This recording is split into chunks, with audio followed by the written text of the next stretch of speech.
Welcome to Kenton's videos. Enjoy the video. In this video, I will explain how to change a Toyota Corolla alternator. First, gather your essential tools, including a socket set, wrenches, and a serpentine belt tool. Next, prioritize safety by disconnecting the negative battery terminal. This prevents electrical shorts. Finally, lift the front of your Corolla using a jack and secure it firmly with jack stands for stable access to the alternator. Now, let's get to removing the old alternator.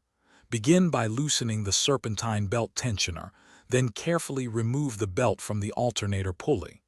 Next, disconnect all electrical connectors and the main power cable attached to the alternator.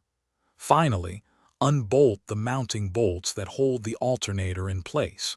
You might need to wiggle it a bit to free it from its position. With the old alternator out, it's time to install the new one.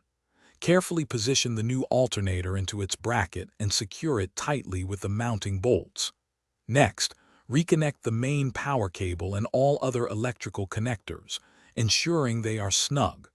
Finally, reinstall the serpentine belt, making sure it's correctly routed and has the proper tension for optimal performance. You're almost done.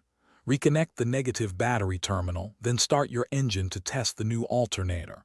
Verify that your vehicle is charging correctly, ideally between 13.5 and 14.5 volts. This ensures everything is working as it should. Also, remember to check the description for a link to some amazing socks and other great deals. Thanks for watching and drive safely. Thanks for watching. Consider subscribing if we helped you.